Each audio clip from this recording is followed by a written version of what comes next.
I tend to get very emotionally invested in the companies that I try to build. So by having more than one project, when one project is very stressful and draining, I can easily shift onto the other project because I do get a lot of energy from building businesses. So having something else to go to and to work on when I'm feeling drained from one project helps me to keep things in balance.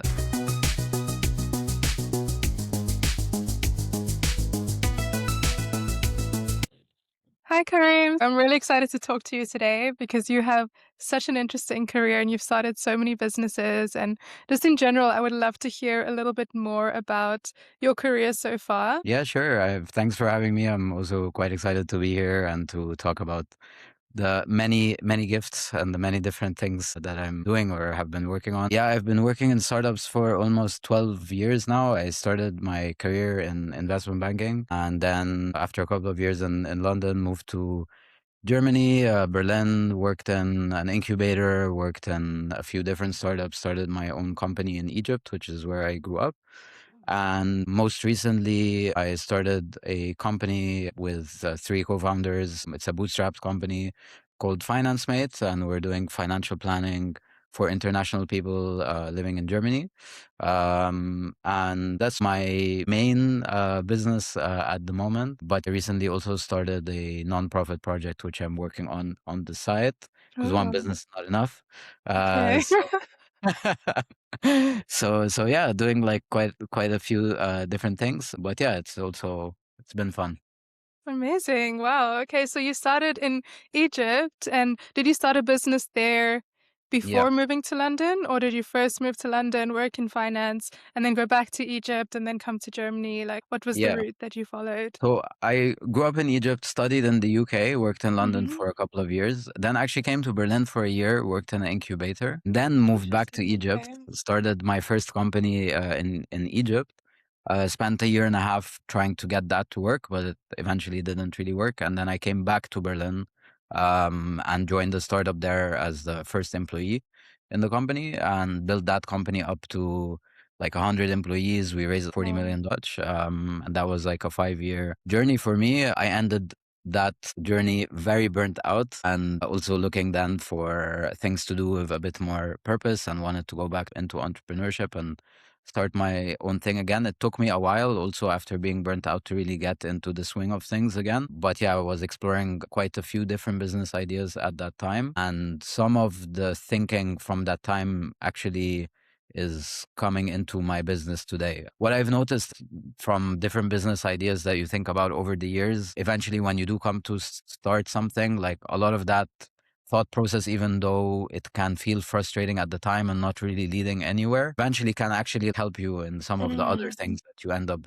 doing and working on, because that sort of free exploration time, you also just have the time to do a little bit deeper research into some specific industries, how they work, the different market players, and you get a bit of context which you might not otherwise get in a job where you're more focused on a specific industry or a specific target market or so on. So I think that broadening time for me was quite important to then bring everything back together in a way. You've started actually a lot of companies Yeah. in your career.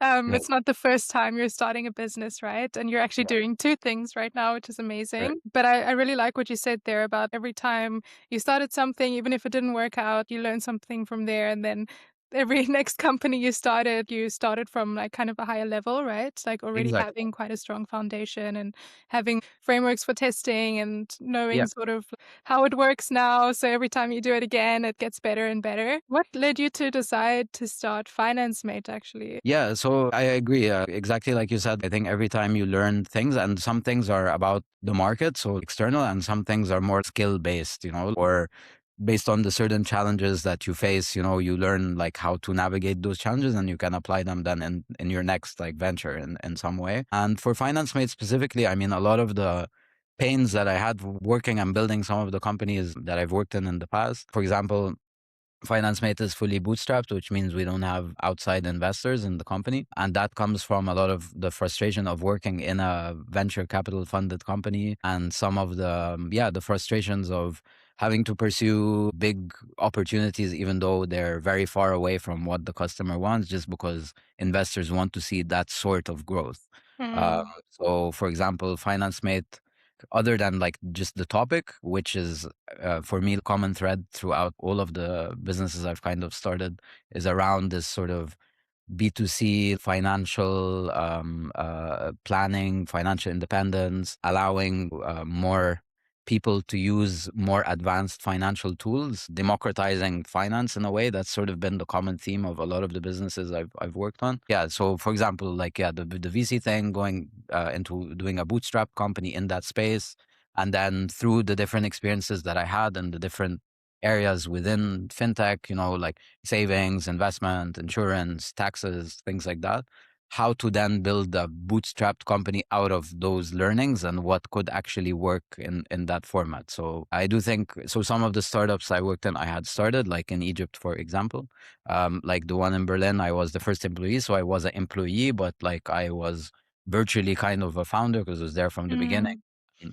So a lot of learnings from there, also what works, what doesn't, especially what doesn't, especially when you're VC funded, you have a lot of, excess budget in a way, and like are pushed to also do a lot of things. So it's also was a great place for me to learn how not to do it, Mm. because you then have the budget to test things. And when you're bootstrapping, you don't have the budget to really test things. So then you can take those learnings and apply them into your own business so you don't make the same mistakes. Is there anything that you learned from your first 2 years or so in the business that you would like to share? Yeah, absolutely. So I think even for me, with this knowledge over the years, we still made some of the very common mistakes that you make when starting a company. So even if you have experience in it, you are susceptible to making the same mistakes. So, for example, since I came from this background of working in companies where marketing budgets existed and that sort of growth was just there because there was spending on marketing, we built our initial product in a way that was very long-term oriented, let's put it that Mm. way. So it was sort of more based on like the vision that we had of what like eventually it could become. I think now it's also very tempting, like in an age of AI where you can build a lot of things in product very quickly, to sort of go too much towards the end vision of what you want to create, rather than really thinking like what gives value to my customers today, especially if you're doing a project that is not sponsored by investors or that you're getting money from the outside. I think at the end of the day, it's not just about creating like a project that you think is cool, but like also about making money at the end of the day. Because like, I'm not saying like the only focus should be about money, but like also if you don't have money, then the project just won't continue. It's not sustainable. So you do really need to think about how I'm going to make money. It doesn't have to be a lot, but it needs to at least sustain the business itself so that you can keep running and keep growing it. And that's very important to also think about how to do that from early on, especially if there's no investors or no sort of backing for that. Because if you don't do that, it's not sustainable. It's also quite demotivating, to be honest, because you feel like you're doing lots of things and maybe even getting positive feedback from people, but then you then wonder, why is it not working? Why can't I grow this? Why aren't people paying even though they say they're interested in it? Ultimately, a lot of people can be interested in a lot of things, but the decider at the end of the day, are they willing to pay for it? Because that shows, are they really interested, right? Exactly. Yeah. So this testing period is super important, right? Like Yeah. validating it before kind of going all in. So I want to shift gears a little bit and hear more about your nonprofit. So you told me a little bit about it, but I would love to hear, how did you come up with the idea? Why did you start to do it now? Like while you're also bootstrapping an amazing business. Yeah. Yeah, tell me more about Zeyt Falasteen. That's how you pronounce it, right? Yeah, exactly. So, yeah, Zeyt Falasteen is a nonprofit project that I started about 6 months ago. So for me, this is much more coming from like a passion and a purpose, like to also, give back in some way. My family is originally Palestinian, and especially in the last few years, I sense that also there's a lot of negative stories around Palestine and a lot of grief and helplessness. And I wanted to contribute to creating a more positive story around the Palestinian identity.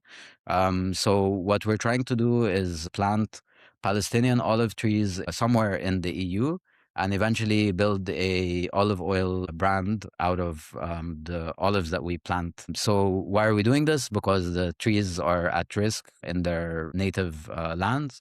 So we want to conserve the trees. Also, olives is a very integral part of like Palestinian culture and identity. So we wanted to create a story around that and preserve the trees basically. So for me, why I decided to do it now.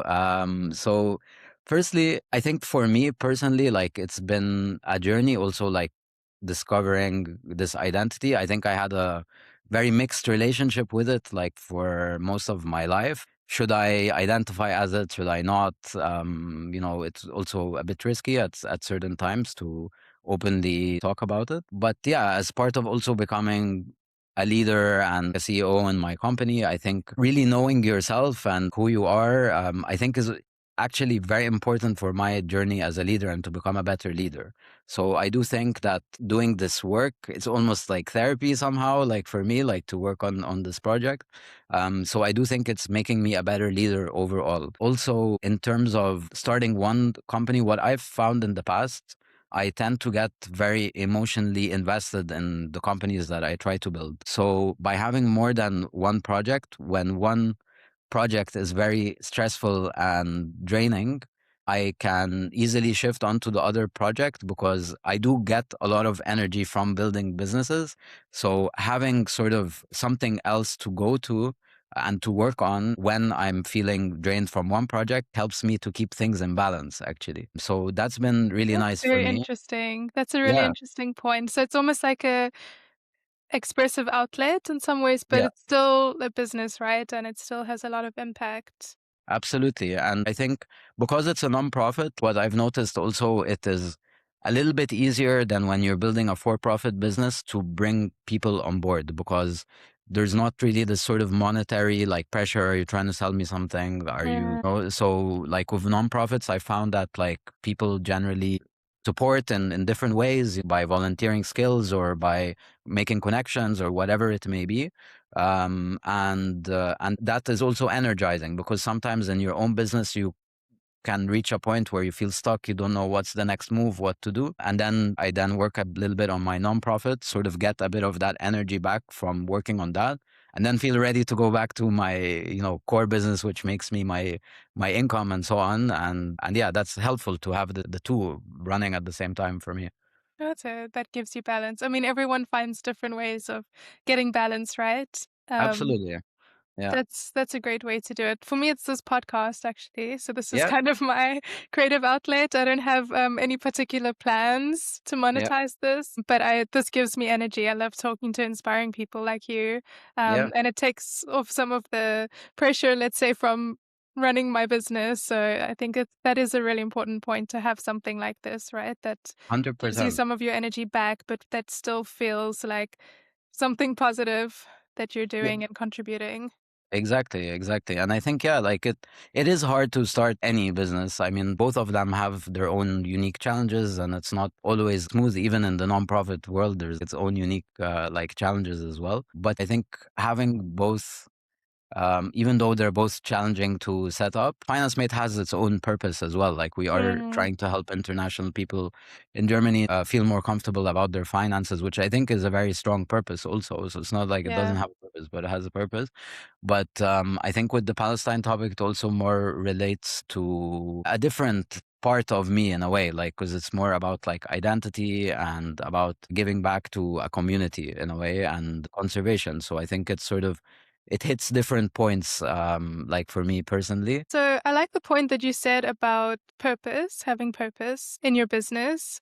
I often talk about this with people that come onto this podcast, like how important is passion and purpose in the business that you're starting. What do you think? Do you think it's like very important to be passionate about the topic of the business and feeling like it's purposeful, or do you think you can still have a successful business without that? I think you can still have a successful business without that in the short term. It comes down more to I think how you want to live your life in a way, to me, as I mentioned, I'm like very emotionally invested in the businesses that I do. So like they sort of become a very integral part of my life. So if I'm not passionate about them and don't feel that they're serving a higher purpose, what I've noticed is that over time, they drain me quite a lot. And it's then hard to really have the patience and sort of longevity that you need to really bring it off the ground and sustain it in the long term. Depends on your goals, right? If it's sort of, purely a revenue opportunity or an income opportunity for you and you do it short term, it can work. I'm not saying it doesn't work, but it's, I think, more about how you choose to live your life. Like to me, yeah, starting businesses and running them to me is something that is quite important for my life balance, I think. So I think for me personally, to actually feel passionate about it is quite important, more from the longevity perspective. Mhm. Because at least now I've been working for maybe 15 years or so. I've started lots of different companies, but like I reached a point in my career where I don't want to now like jump every like couple of years to like the next company or the next like I'm really looking for having some sort of more stability in my working life, even though like starting companies of course is not the I most mean, stable thing, but I'm hoping that at least these companies can sort of grow more organically and grow more sustainably and yeah, have the longevity also for me to be involved in. So I think if that's what you're looking for, I think being passionate about them and for them having a purpose to you is quite important. yeah, I feel the same. And then I wonder if it is maybe like a personality thing that some people, Mhm. as you said, like you tend to get more attached to the businesses that you're starting. I also get quite attached and emotional about the topic. So I wonder if it's just like a personality type that some Maybe. people tend to be a bit more attached and other people can maybe detach more easily. I don't know. But then as a founder, it's also kind of your baby, right? So Exactly. it's hard to not get attached. So I do wonder if there is something there, like you said, on the longevity of the business to Yeah. actually have some kind of interest that keeps you there more long term, right? So with my clients, I think it's important that the business that they start has some kind of yeah, meaning to them that leverages some of their existing life experience. And True. it's not just like a completely random thing that they just saw as a trend, right? Because Exactly. that, again, could be quite short lived and they could lose interest when things get hard. Whereas like, Exactly. if it's something like you're doing with Zeyt Falasteen that's quite connected to your identity, that has a lot of impact, you have more reason to keep going even when things are difficult, right? 100%. I mean, I agree completely. And I think it's exactly what you said. Like when things get hard, because things always get hard. That's definitely like the common thread of trying to start anything. Things always get hard and things always will reach the point where it will feel almost hopeless and there's no way that this can continue anymore. But I've also seen so many founders over the years be able to push through that because they care about like actually making it work. And it's not just, oh yeah, I care about making this big so I can make a lot of money. And Mm, that's not usually enough in those like really tough like times. exactly. I think that attachment in a way to not just your personal passion to it, but also to your customers, to your clients, to the people that you're trying to help or the community that you're trying to help. I think that can help keep you motivated for quite a long time. Mhm. If you really care about it. Exactly. Yeah. Yeah, so it's an important ingredient, but of course there needs to be market fit, right? Yeah. If you're just passionate about it, but nobody else is, then it's not gonna work. Exactly. So yeah, it's one of the things, but not the only thing that's important. Exactly. And I think that's the skill really to find where your passion is and like also what the market wants and adapt both things somewhat, right? Mhm. To be able to find something sustainable ultimately that can really grow. Exactly. Yeah. Okay, my final question to you, because I don't want to take up too much of your time, as it would have like a 25-minute chat, so we're getting there soon. Yeah. If you could go back and change anything in your business, like with the knowledge that you have right now, you said that you've Yeah. learned a lot, you've started a couple of businesses already. With that knowledge that you have now, if you could go back to the beginning when you were just starting Financemate, is there anything you would do differently? Yes. Well, so generally I don't think we could reach the learnings that we had today if we didn't go through this phase, for sure. So given that now we're in a privileged position to look at in hindsight and like go back, then yeah, maybe of course we would have done things a little bit differently at the beginning. I think for me, we tried, I think very much at the beginning um, to build what we thought people wanted. I think it was important for us to then discover what people actually want. And we did adapt like quickly to get there, but it took like a year almost, or even a bit more to really to find that. And I guess if I could go back now, I think the topic of urgency or urgency for the customer is something that we underestimated. Like we thought Mm. generally people want this thing, so because they say they want it, they're gonna do it. People saying they're gonna do something doesn't mean they're gonna do it. Exactly. um, yeah. And like really looking at urgency, so we pivoted a few months ago to a more specific topic within financial planning. And as soon as we switched, we found whenever we would talk to someone, they were like, how do I sign up? Like, I want to do this now, and calling us and making sure that we still have appointments and so on. And that just felt really different. Mm. And since then, we've really focused on that, and that's been working really well for us. So, really looking for where there's some urgency coming from your clients, I think can really help to show where the real opportunities are. I do a lot of user research also, and people will tell you a lot of things about what they would like to have, but like Mhm. what makes people actually move is what Yeah. you can build a business on, not what people say they want to have. Exactly. Yeah. Like, people actually putting their money somewhere, right, Yeah. actually takes a lot, right? It's Yeah. sometimes they'll say, "It's interesting, it's nice, I like it." But when Yeah. it comes down to paying, there's Exactly. a few reasons why people would part with their money, and as you said, urgency is one of them. Pain Yeah. is usually the other one, right? Yeah. Like, there Exactly. needs to be high pain as well, Exactly. um, Yeah. or, Yeah. like, It's usually some very connected. obvious result, right? Yeah. If it's It's just, usually like, a connected. nice to have, that's a bit Exactly. harder to justify. Yeah. So that's, I think, focusing more and like, especially early on where is the urgency. I think urgency, and it's connected to pain, I think, because when you have a strong pain, then you urgently need Yes, help. So, that's true. yeah. That's very Yeah. true. One final question. You have co-founders, right? What about with Zeyt Falasteen? Is that also with a co-founder, or is that more of a solo business? So Zeyt Falasteen is run a little bit differently. What I'm trying to do at the moment is run it a bit more like a community project. So what that means to me, and I also don't know if I found the right fit for that yet, is that because it's a nonprofit, like, and it isn't making money at the moment, it is more volunteer based. So I'm trying to also, because I'm running another business, to bring in more of a community of people rather than having this sort of more formalized co-founder structure. Of course, within that community, there are some people that I've met like along the way that have been more passionate about the project and have more relevant skills to drive the project forward. So I would consider these people co-founders, even though it's not super formalized, but they're just more involved, committing more time, doing more work. So yeah, it's also around like 3 people at the moment. Yeah, so that's how it's a bit set up. Okay. So if somebody wants to get involved with your nonprofit, is there a way for them to Yeah. join what you're doing or to reach out to you? How should they contact you about that?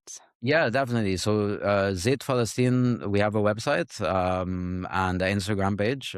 So you can contact me through both of them. Later on, we're going to be opening crowdfunding, but we still need to set up a nonprofit company and a bank account to be able to accept that. We're still in the very early stages, so we might take a few months to set that up because I want to make sure that the project can actually get up and running first before taking donations from people. So yeah, but like on the website or on Instagram, you can contact me directly. And for Financemate also, I mean, we have our website and you can check out what we do. You have some So events with that as well, right? yeah, we're doing webinars now as well, especially on property as investment, which is sort of the main thing Mhm. we're focused on at the moment. Okay. And yeah, we have an events page on our website. You can check it out and join. Amazing. Karim, thank you so much for your time today. It was so great chatting with you. Thank you too. It was a lot of fun for me.